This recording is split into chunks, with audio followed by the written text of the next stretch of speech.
Hello everybody, and you're very welcome here to Carrick in Carrick and Suir, County Tipperary. That's debatable. We were supposed to go on a walk of the Suir here in Carrick, but we're going to do a virtual tour instead. So it has its benefits that we can look at images from other times of the year, but we have a little piece of video to go as well. So as I say, welcome to Carrick, welcome to the Suir. So just below what you can see here, below the riverbank, we have birds that you don't see up into town. You have the waders like the red shank, we've egrets, and a lovely green sandpiper that will be seen here and about. So that's the first part of our walk, that first part of that transition, moving from the dark estuarine muddy waters into the town centre here. And inside these lines of willow trees we have banks of flowers, and we're going to take a look at those in a moment. So here we are in this wetland bog, and you'll see the vegetation that we have. And pride of place today goes to the marsh marigolds, the Lus Bui Beoltana, a lovely flower for the Beolton Festival. And you can see the stands of the yellow flag iris, and that will come on later on in June. And even that flag iris has its own range of insects, like the whirl snail, and we have horsetails just about to come, they will bloom, and a range of flowers here that you won't find elsewhere. They need the limestone, and we have a range of the willows here that are being kept and cut, and you have that coppicing effect. And Carrick was the centre of the basket making industry for centuries. But this is a very special place. You can hear from the bird song. We have blackcaps, willow warblers, song thrushes. They're all here in this little area, and it's right in the middle of town. It's very important that we keep little places like this. It's my favourite place for the dawn course. Absolutely magical this week.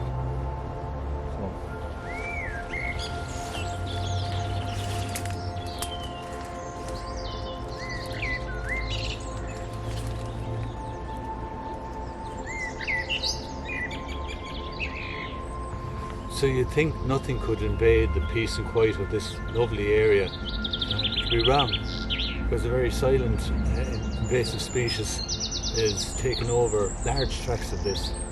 And it is, of course, the Himalayan balsam, the soft plant that flowers profusely on our riverbanks, and it's a huge problem here in all our wet areas. So it's a plant that comes up very easy. And at this time of the year, it is very easy to keep it under control, and that's what we do. Later on in the year, before it flowers, before it seeds, it can be bashed. But at this moment in time, it's just as easy to pick a few plants like that and keep it under control. We're here now beside the old bridge in Carrick and Suir, linking originally County Waterford and Tipperary. The only bridge across the Suir above Waterford, so it was hugely important in times gone by.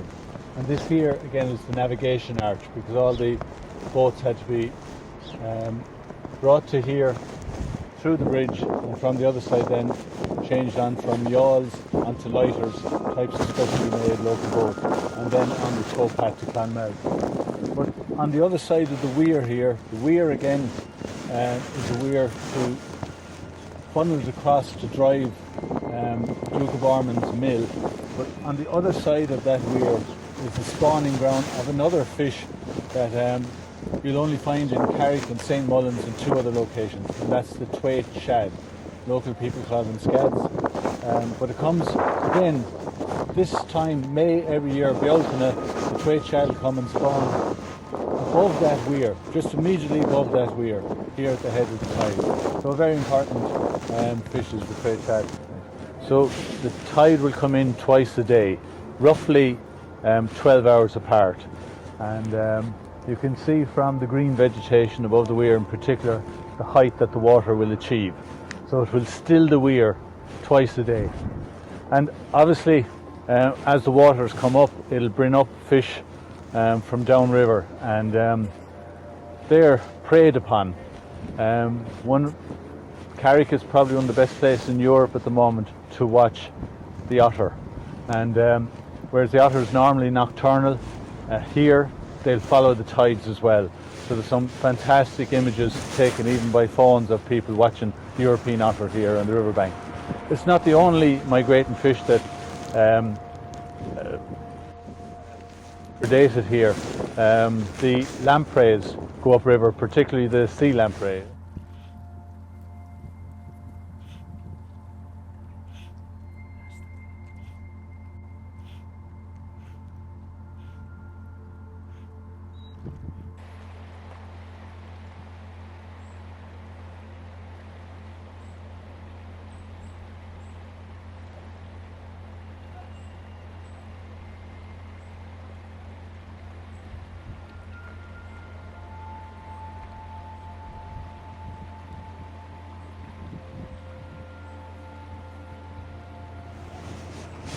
So here we are on the River Suir towpath, used to ferry goods from Carrick to Clonmel and beyond. And in the background, the tide still hasn't come in, and you can see the mute swan. See how shallow the water is here. Heron has just taken off from under us that we didn't know was there. And in the background, we can see a swan in the middle of the island there, and further down, a white egret. So all very visible from here. Those swans will not be nesting this year here, they're courting. With the floods in the river and the high water, the swans haven't bred successfully here. But there is a duck pond in town, and there'll be new brood every year that come off. So we've the meadow sweet next month will bloom. Of course, the St. John's wort, it'll bloom on the feast day of St. John, the 24th of June. The alder tree, synonymous with the river, and you have all that vegetation here as we go on. But always a lovely scene here at this part, near the Cove cottage. So the River Suir turns from fresh water into the tidal. So it stops here at this weir, and this is called Davin's Weir. It was originally put in place by Lord Waterford, and it was a weir for catching salmon. You had to leave the channel here for the boats to go on the riverside, and then the funnel down there with woven baskets for collecting the salmon. And on the far side there was an eel trapment as well.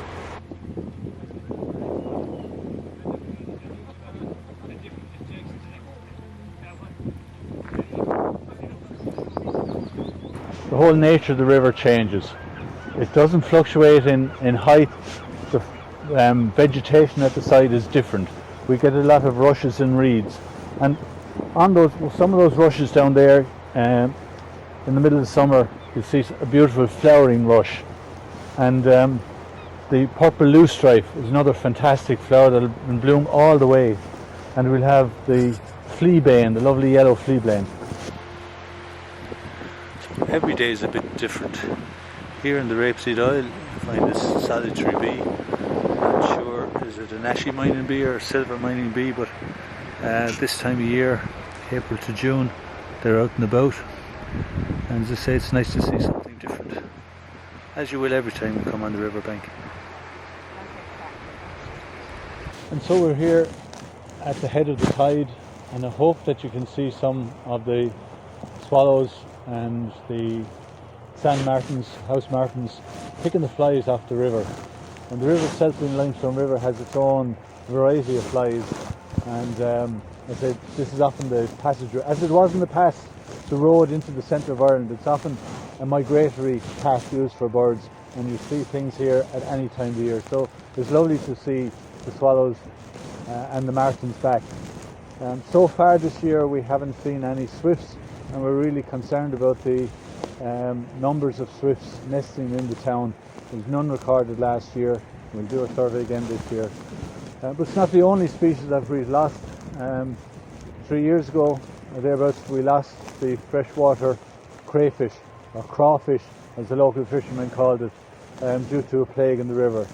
And the crayfish was a significant factor in the diet of a lot of the predators, the herons and the otters upriver. Here, the otters have alternatives. They have the fluke, the flounder, at this stage the most important fish in the river for the bigger predators. But our trout numbers, our salmon numbers are declining.